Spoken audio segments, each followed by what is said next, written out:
Diferente de Sócrates e Platão, o filósofo Aristóteles não nasceu em Atenas, mas em Estagira, na Macedônia, e morreu aos 62 anos.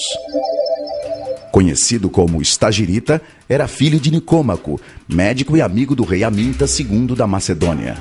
E beneficiou-se dessa amizade paterna, escolhido mais tarde tutor do neto de Amintas, filho de Felipe, Alexandre Magno. Aos 18 anos, Aristóteles mudou-se para Atenas, atraído pela Academia de Platão, onde foi brilhante aluno e professor de retórica por 2 décadas até a morte de seu mestre. Em 335 a.C., seu discípulo Alexandre subiu ao trono e Aristóteles voltou a Atenas para fundar a sua própria escola, o Liceu, também chamado de Escola Peripatética ou Peripatos. Peripatos designava os jardins do Liceu, onde Aristóteles ministrava suas aulas enquanto caminhava com seus alunos denominados peripatéticos, isto é, os que passeiam.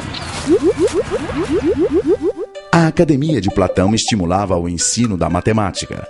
O Liceu de Aristóteles focava as ciências naturais, oferecendo aos alunos, inclusive, um museu com acervo de fauna e flora das longínquas regiões conquistadas por Alexandre. O Liceu contava ainda com uma das maiores bibliotecas do seu tempo, paradigma da célebre Biblioteca da Alexandria. Criador de uma linguagem técnica ainda contemporânea, Aristóteles foi o grande sistematizador, categorizando, classificando, ordenando os conhecimentos de biologia, zoologia, física, história natural, poética, psicologia, a ética, teoria política, estética e metafísica. Aristóteles escreveu 120 obras, das quais sobreviveram 40, com destaque para 7. A metafísica, princípios básicos de sua doutrina filosófica; a ética, Nicômaco, sua concepção de moralidade e da virtude da moderação; o órganon, do grego instrumento, sobre lógica, 6 volumes, entre outras coisas, abordando as categorias e os silogismos com suas duplas premissas; a física, sua concepção de mundo e de como é possível conhecê-lo através das causas dos fenômenos; a poética, fundamentos da estética e o conceito de catarse, purificação via descarga emocional provocada pela tragédia dramatúrgica; a retórica, segundo ele, a outra face da dialética; e, finalmente, a política, organização social para a felicidade, uma vida de prazeres, mais uma vida de honra, mais uma vida de filosofia.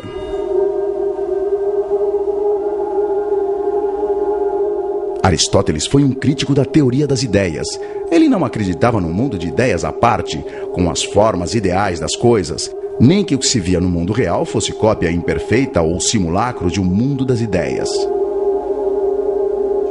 Para ele, as ideias das coisas estavam justamente dentro das coisas, nas suas próprias características.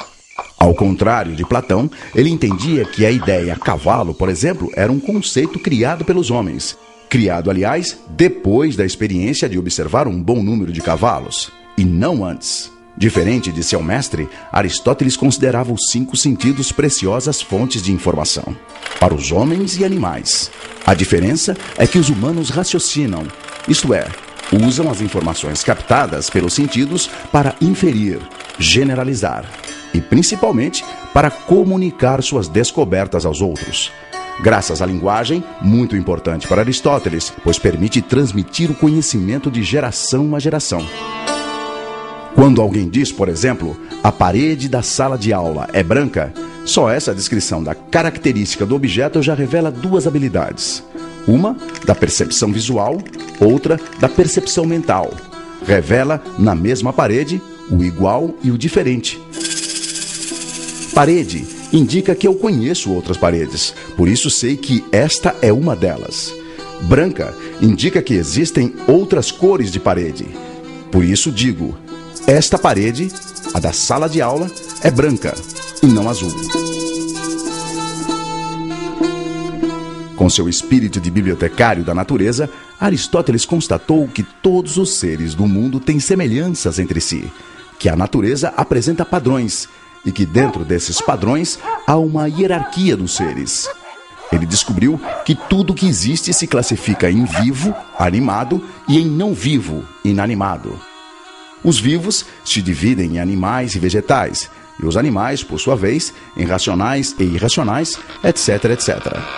Graças à determinação das propriedades em comum a grupos de seres, pode-se conhecer, segundo Aristóteles, a essência dos seres e distinguir o que é essencial, isto é, o que não muda nunca, como racionalidade, por exemplo, do que é acidental, isto é, pode mudar, que não afeta a essência. Cabelo cacheado, por exemplo, acidental. Esta metodologia aristotélica de agrupar por semelhanças e diferenças serve até hoje de base para a produção do conhecimento, especialmente nas ciências naturais. Aristóteles entendia que todas as coisas da natureza têm a possibilidade de concretizar determinada forma, que a substância das coisas se esforça por concretizar uma possibilidade, o potencial que lhe é inerente. Assim, para o filósofo, toda mudança na natureza é uma transformação da matéria de potencial para real. Por exemplo, o ovo e a galinha. Um ovo de galinha tem o potencial de virar uma galinha e jamais será um ganso. Não é inerente ao ovo de galinha vir a ser um ganso. Dessa forma, na metafísica de Aristóteles, tudo é movido por uma força que efetiva a potencialidade dos seres. Tudo é movido pelo motor primeiro, que é imóvel.